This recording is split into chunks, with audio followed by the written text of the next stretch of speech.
You're watching Fugitive Red-Eye, and welcome to another anime review. As this video's title implies, we're once again going to be talking about JoJo's Bizarre Adventure. And today we'll be diving into Part 5, Golden Wind, also known as Vento Ario, which is the Italian way of saying Golden Wind, if I'm not mistaken.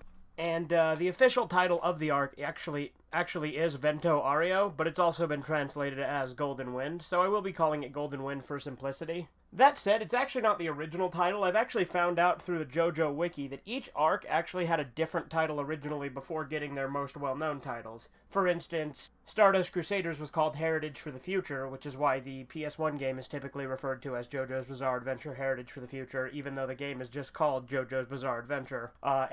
This one was called Giorno Giovanna Golden Heritage. So there are different names for each arc, but we're just going to stick with the most well-known ones, which in this case is Golden Wind or Vento Ario. Another thing I failed to mention in previous parts is that the art style for JoJo's Bizarre Adventure is very, very unique when it comes to the anime. It adapts the manga almost one-to-one in a lot of ways. I mean, obviously there's going to be differences between the adaptations, but what I mean by that is they actually keep the, the special effects or sound effects, like text that you see in manga a lot of the time. For instance, when a character is acting menacing, there'll be text on the screen that says menacing. Stuff like that. And menacing is the most common one you'll see throughout the series. I'll also mention that starting with Part 4, they actually changed the art style a little bit, and the later arcs are more similar to the Part 4 art style than they are to the Parts 1 through 3 art style. The Parts 1 through 3 art style, I think, is actually better, but I don't mind the Part 4 and up art style. There are a few gripes I have with it, especially later on,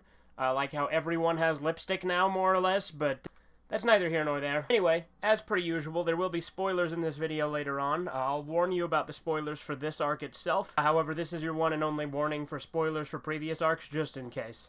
So, Golden Wind takes place 2 years after Diamond is Unbreakable, and it starts out with Koichi from Diamond's Unbreakable going to Italy to meet Giorno Giovanna, who's the main character of Golden Wind. Giorno Giovanna is the son of both Jonathan and Dio. If you've seen Part 3, that makes sense because Dio had Jonathan's body. Sometime before the events of Stardust Crusaders, Dio actually had a son, Giorno Giovanna, that presumably he might not have even known about.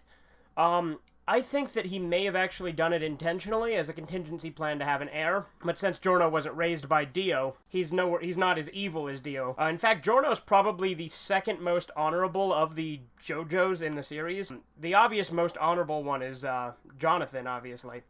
Giorno has his honor.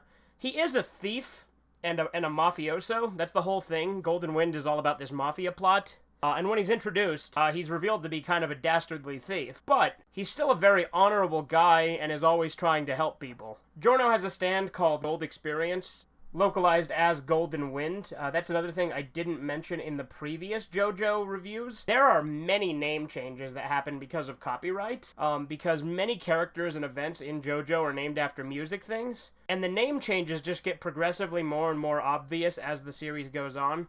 For instance, in Part 3, there was a character named Vanilla Ice, who was referred to as Cool Ice in the subtitles. The Oingo Boingo brothers were referred to as the Mondata Zenyatta brothers. Some of them are really bad, too. Like, they don't fit at all. Like, Sticky Fingers is localized as Zipperman, and Beach Boy is localized as Fisherman. So, they're really odd choices in the localization. I mean, I guess they had to for copyright reasons, but some of the decisions are just kind of odd.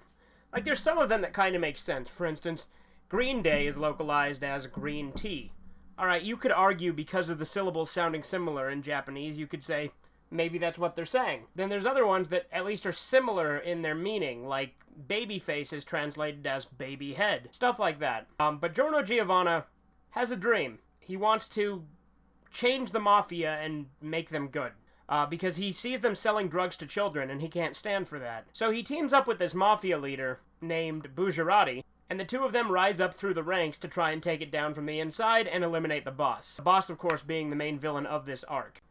Up ahead is where things will get spoilery, so you have been warned. But with the boss, he has two personalities within him. There's his true personality, Diavolo, or the boss. Diavolo being the Italian word for devil. And the second personality being a character named Doppio. And Doppio is very odd. I really like Doppio, though.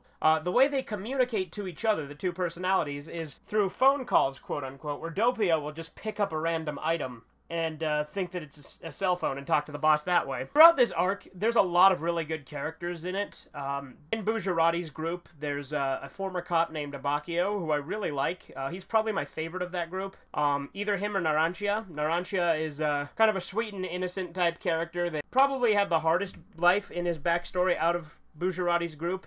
Other than that, there's also Mista, whose stand is Sex Pistols, which is localized as 6 bullets, which, again, I guess that's close enough. Other than that, there's also a character named Fugo, who probably has the coolest stand in this entire arc. This stand called Purple Haze that, like, makes people, like, rot to death. But Purple Haze only gets used once, because I guess it's uncontrollable, and they just kind of wrote Fugo out of it later on. He doesn't die or anything, he just doesn't betray the boss when everyone else does. In addition to going down to track down and fight the boss, they're also fighting a group that's trying to take the boss's daughter. The boss's daughter being a character named Trish, who has a stand called Spice Girl, which is localized as Spicy Lady. Throughout this arc, each of the characters develop really well, and a couple of them do die. One really cool thing that happens is Polnareff from Part 3 makes a reappearance towards the end of this arc and helps them to defeat Diavolo. Polnareff actually, again, spoilers ahead, but Polnareff actually dies in this arc, but he doesn't, like, die. He, like, binds his spirit to this turtle, which is also a stand user, and he, like, lives within the turtle from then on out as a ghost.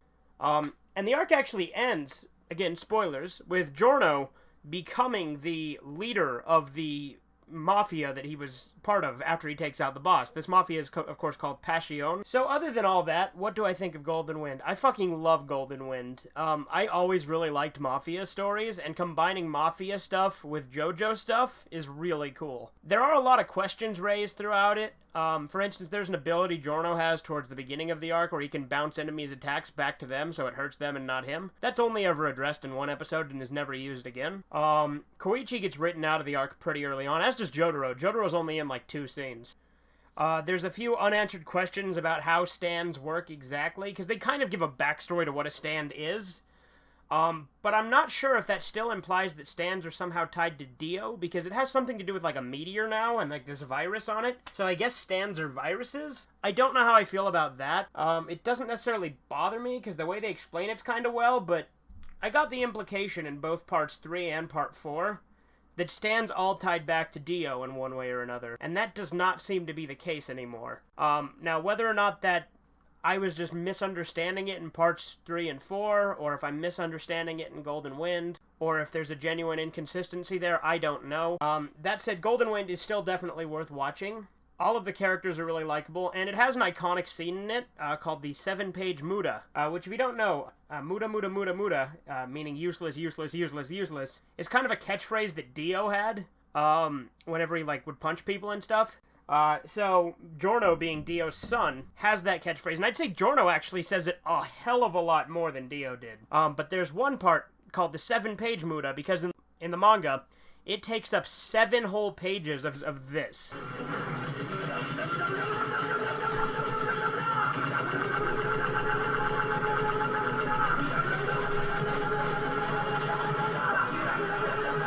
You get the idea. But that was really cool. So he does that a hell of a lot more than Dio did. So I don't know why Dio's more associated with the catchphrase than Giorno is. You might wonder, how is Giorno Giovanna a Joestar? Well, because his name is Gio. When you say Gio, it sounds very similar to how you say JoJo, and that's kind of it. He's actually referred to as Gio in the books, not the manga, mind you, the spin-off light novels. But he's never actually called that in the anime or manga. But anyway, I'd highly recommend Golden Wind if you've liked the previous JoJo parts so far. This one is more in line with parts 1 through 3 than it is part 4. Again, part 4 is very much its own thing. But part 5, Golden Wind, great mafia story, great characters, and great JoJo. I really like Giorno. He's a good character. He's not my favorite JoJo. My favorite JoJo is probably Joseph, although it could also be Jotaro. It's really hard to pick between them. And I would say every JoJo arc is good for its own reasons. So I find it impossible for me to pick a favorite JoJo arc. It's probably a tie between Phantom Blood, Battle Tendency, and Stardust Crusaders. Those three together are all kind of equal to me. The rest are all great too. Like, my favorite villain is Kira from Part 4, and my favorite JoJo is Joseph from Part 2.